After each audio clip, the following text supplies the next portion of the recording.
O ano, kaaway na naman kayo. Sus, normal lang yan. Sino bang magjowa ang di nag-away? Hindi normal is yung humanap ka ng iba dahil lang puro away na lang kayong dalawa. Tanga ka ba? Magkaaway kayo tas sa iba ka makikipag-ayos? Ayos ka lang? Anong dahilan mo? Dahil araw-araw kayong away bati. Sasawa ka na sa ugali. Kaya pa gusto mo humanap ng bago? Okay, sige. Pero tatanungin kita. Tingin mo makakatulong yun sa away niyong dalawa? May problema na nga kayo, dadagdagan mo pa ng isa pang problema. Alam nyo kasi, sa umpisa lang masaya ang lahat. Kasi nga, may excitement. Hirap kasi sa inyo, nag-i-stay lang kayo kapag convenient. Mag-aaway kayo niyan, every minute, every hour, every day. Pero dun ka dapat mas magstay. Finding a new partner is not a good decision. Finding the solution is the right action. Lahat ng relasyon dumadaan sa tensyon. Alam kong alam nyo yun. Walang magjowang hindi nag-away na umabot ng 1 taon. Isa lang yung problema nyo, dalawa kayo. Tapos imbis na tapusin nyo yung problema pa yung tatapos sa inyo. Ang naisip mo pang gawin is humanap ng iba. Bakit? Kasi pagod ka na, kasi sawa ka na. Okay, sige, kung ngayon yung naisip mong solusyon. Pero isipin mo, kung iiwan mo yung jowa mo ngayon at magsisimula ka ulit ng bagong relasyon, di nyo ba pagdadaanan yung ganun? Then why? Bakit mo susukuan yung tao? Matagal mo nang kasama at marami na kayong pinagdaanan. Bakit mo i-give up yung taong kahit lagi kayong nag-aaway, lagi pa rin nandyan? Tapos, nasa isip mo na, marami namang mas better dyan. Oo, marami nga. Pero ito ang tatandaan mo. Once na sumuko ka at humanap ng panibagong tao na mamahalin mo, darating at darating din yung araw na mag-aaway kayo araw-araw. Kaya kung ako sa'yo, magstay ka sa partner mo. Oo, may time na mafe-feel mo na pagod at sawa ka na. Pero wag sanang pumasok sa isip mo na iwan o ipagpalit siya. Fighting every day with the same topic is not a valid reason to give up. Sometimes, fighting every day will help both of you to grow up. Ipakita mo sa partner mo na kahit araw-araw kayo nag-aaway, di ka susuko sa kanya. Kasi once na sumuko ka at humanap ka ng iba, ikaw ang talo.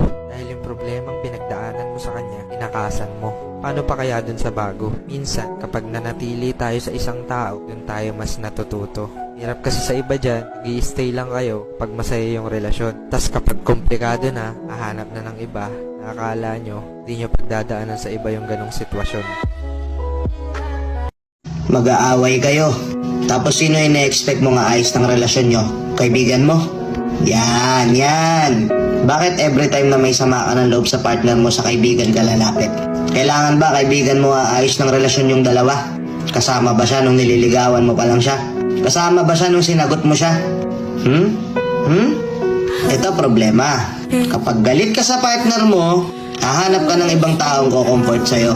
Na instead na kayong dalawa umayos ng relasyon nyo, instead na naging private yung away nyo, tapos magkakaayos din naman kayo sa huli, nalaman na ng ibang tao. At hindi lahat ng sinabihan mo, mananahimik at gagawin yung sikreto. Minsan magugulat ka na lang pag chichismisan ka. Pag-uusapan ka ng hindi mo alam. Kapag may away kayong dalawa, kapag may hindi kayo pagkakaunawa ang dalawa, kayo dapat mismo umayos. Hindi lahat ha. Pero yung iba dito, papa-comfort sa ibang tao. Ang masama pa niyan, yung tao nagko-comfort sa'yo, inaabangan ka lang pala. O inaabangan lang pala yung partner mo na maghiwalay kayong dalawa. Ilan sa mga nanonood dito naranasan na to, di ba? Kayong dalawa bumuo ng relasyon na yan. Ngayon kung may hindi kayo pagkakaunawaan, kayong dalawa lang din ang umayos niyan. Totoo naman kasi, na the more na nag-aaway kayo, may hindi kayo pagkakaunawaan, the more na nagtatalo kayo, kapag naayos nyo yun, mas nagiging mas maayos yung relasyon nyo. Mas nagiging mas matibay. Kahit tanungin mo yung mga tumagal na dyan ng ilang taon na hanggang ngayon sila pa rin. Ano sikreto sa relasyon? Ano po ba yung tip para tumagal yung relasyon ng ganyang katagal? Paano nyo po nakuha yan? Paano nyo po naabot yan? Isa lang isasagot yan. Lahat ng pinag-awayan nila na ayos nila lang sila lang dalawa. Di sila sumuko agad. Di sila naghanap ng ibang tao na ayos ng relasyon nila. Silang dalawa lang din mismo nag-assess nun. Sa bagay, syempre ikaw, galit na galit ka sa partner mo eh. May hindi kayo pagkakaunawaan. Pikon na pikon ka. Magulo yung utak mo. Manghihingi ka ng advice sa kaibigan mo. Wala ka nang pakialam na hindi mo na alam kung totoong kaibigan ba talaga siya o hindi. Sabihin sa'yo niyan, naku, iwan mo na yan. Napakarami pa dyan. Bakit di na lang ito? Bakit kasi hindi na lang ito? Bakit di na lang kasi siya? Ikaw, dahil magulo isip mo, papasok sa'yo yun. Babalik ka sa partner mo. mag-aaway na naman kayo. To the point na ikukumpara mo na siya sa ibang tao. Totoo naman yung sinabi ni ganito eh. Buti pa sa ganito, ganyan, okay siya. Ikaw hindi. Blanco ka na eh. Lahat na ng hindi magagandang salita, lahat na ng masasakit na salita, ibibitaw mo na. Kasi nalaso na yung utak mo ng mga sinasabi ng ibang tao. Instead na kayong dalawa lang yung nag-isip para sa isa't isa. Para ayusin nyo yung relasyon yung dalawa. Para maplansya nyo yung pag-aaway yung dalawa.